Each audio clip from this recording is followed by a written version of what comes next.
Shalom Bapak Ibu, sahabat Galilea yang diberkati oleh Tuhan Yesus. Apa kabar hari ini? Senang boleh menjumpai Bapak Ibu. Saudara, mungkin ada rencana berkegiatan di akhir pekan dan mungkin juga dalam rangka liburan Natal.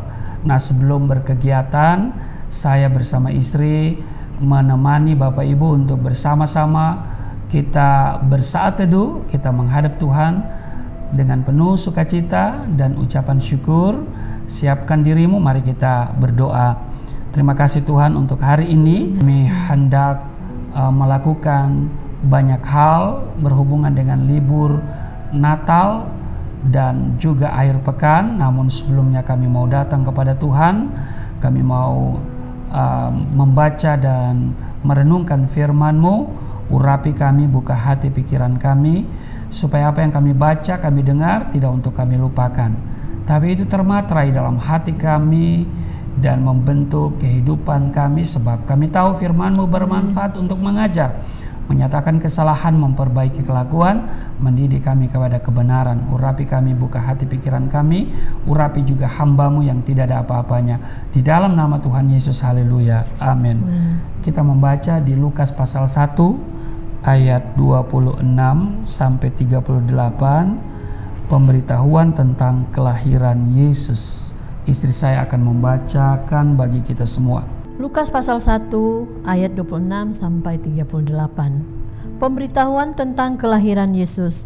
Dalam bulan yang ke-6, Allah menyuruh malaikat Gabriel pergi ke sebuah kota di Galilea bernama Nazaret, kepada seorang perawan yang bertunangan dengan seorang bernama Yusuf dari keluarga Daud. Nama perawan itu Maria. Ketika malaikat itu masuk ke rumah Maria, ia berkata, "Salam hai engkau yang dikaruniakan Tuhan menyertai engkau." Maria terkejut mendengar perkataan itu, lalu bertanya di dalam hatinya, "Apakah arti salam itu?" Kata malaikat itu kepadanya, "Jangan takut hai Maria, sebab engkau beroleh kasih karunia di hadapan Allah.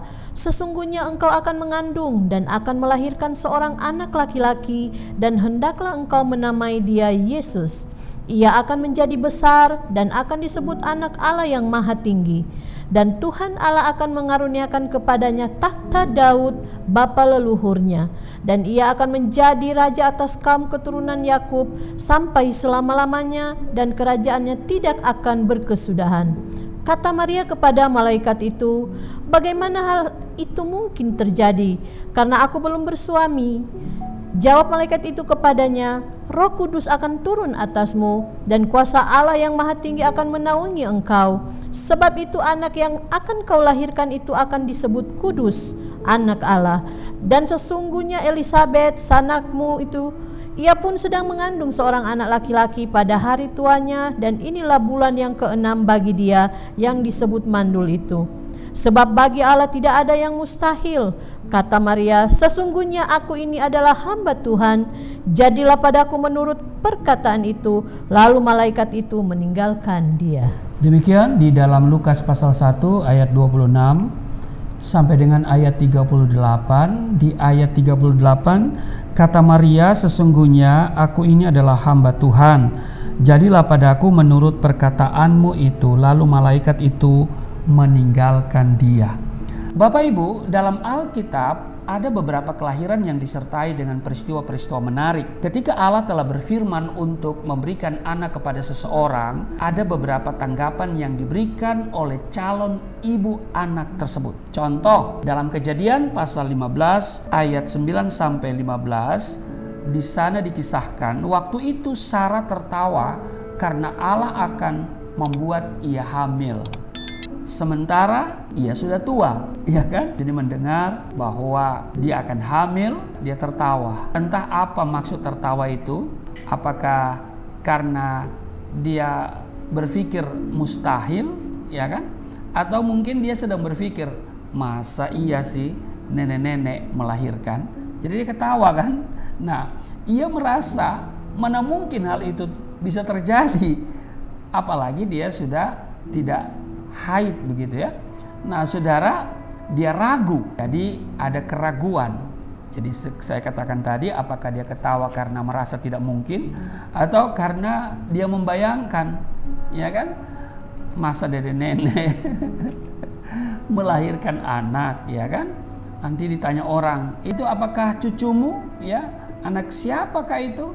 Ya, pasti dia akan geli ya mengatakan itu anak saya. Haleluya. Nah, dalam Lukas pasal 1 ayat 18, kalau kita baca di sana, ya kan? Nah, Zakaria ayah Yohanes, ia juga ragu dengan ucapan malaikat utusan Tuhan.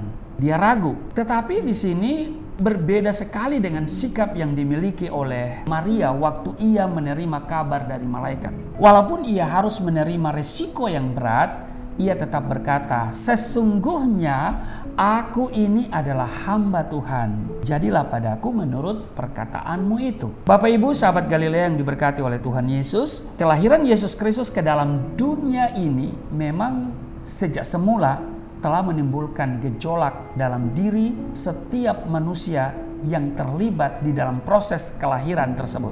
Kita sebut saja Yusuf dan Maria. Meski mereka masih dalam status tunangan, tapi Allah memakai kandungan Maria untuk mengandung bayi Yesus. Persoalannya bagi Maria adalah ini merupakan satu tantangan yang sangat luar biasa. Seorang perempuan muda yang belum menikah lalu kemudian menjadi hamil, ibaratnya seperti mendapat bencana yang besar pada zaman itu. Berbagai cap atau label akan diterimanya.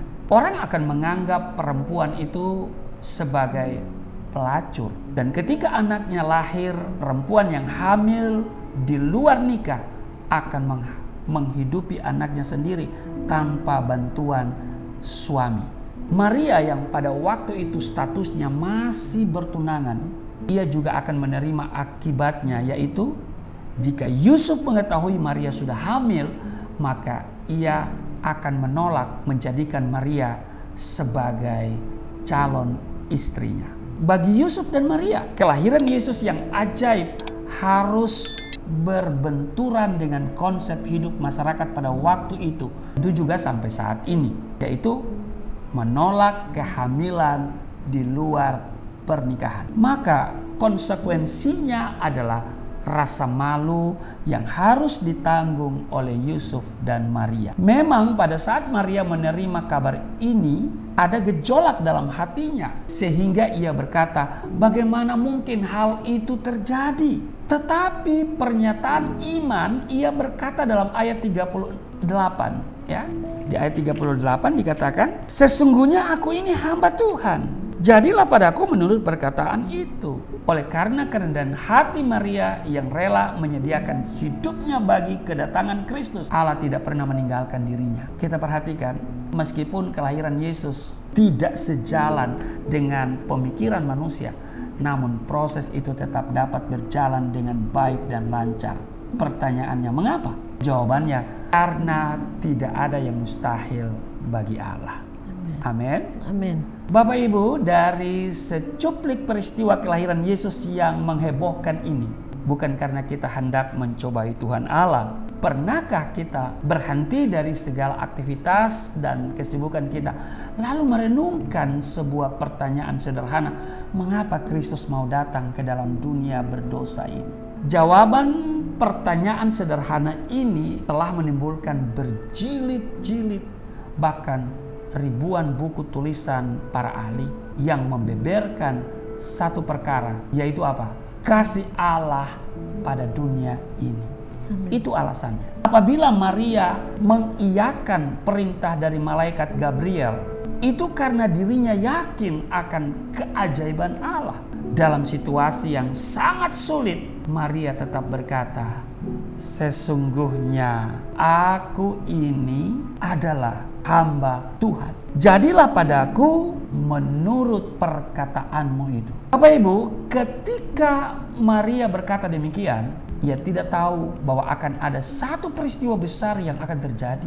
Dia juga tidak tahu akan ada satu kesempatan besar yang akan ia peroleh, yaitu menjadi ibu Yesus yang adalah juru selamat dunia. Dia hanya mengetahui satu hal, bahwa Tuhan telah berkata kepadanya supaya ia melayaninya.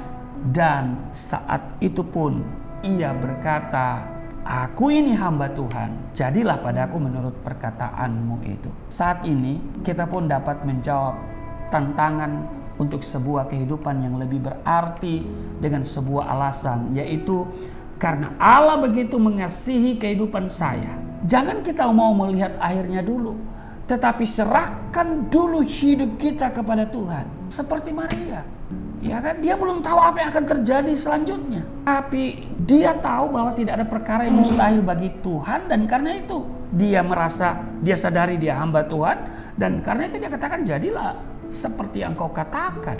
Artinya dia menyerahkan hidupnya sepenuhnya. Karena itu bagi kita, serahkan segala sesuatunya dulu kepada Tuhan. Walaupun keadaan di sekitar kita mungkin seperti bencana yang membuat kita susah. Bapak Ibu, sahabat Galilea yang diberkati oleh Tuhan Yesus, maukah kita mengambil komitmen di bulan Natal ini?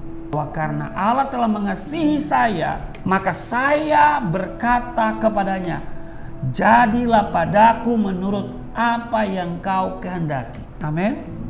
Mari kita berkomitmen supaya kita hanya menjadikan hidup kita seturut kehendak Tuhan. Amin. Tuhan berotoritas atas seluruh hidup kita. Dan saya percaya rancangan Tuhan bagi saudara dan saya atas hidup kita semua, rancangan yang memberikan damai sejahtera. Amin. Selamat berakhir pekan, selamat berlibur. Tuhan Yesus memberkati. Mari kita berdoa. Terima kasih untuk hari ini kami boleh berada di liburan, bukan saja sekedar akhir pekan, tetapi kami juga berada di masa libur Natal. Kiranya kami belajar dari Maria yang menyadari sebagai hamba Tuhan, dia menyerahkan seluruh hidupnya secara total kepada Tuhan. Jadilah seperti yang Tuhan kehendaki dalam hidup kami. Terima kasih, berkati seluruh sahabat Galilea dalam kegiatan akhir pekan dan juga libur Natal. Kiranya perlindungan Tuhan sempurna, berkat Tuhan melimpah. Semua sahabat Galilea dalam keadaan yang baik-baik saja, penuh sukacita, penuh damai sejahtera, tidak sakit, tidak celaka. Amen. Di dalam nama Tuhan Yesus. Amin.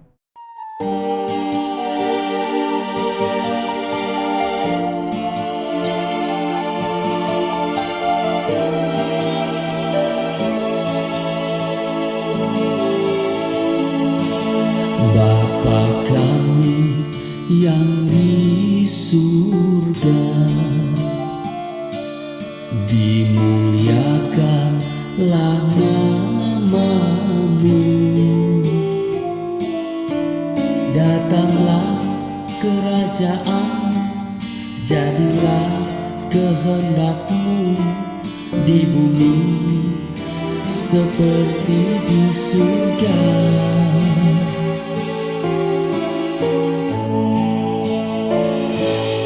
Berikanlah kepada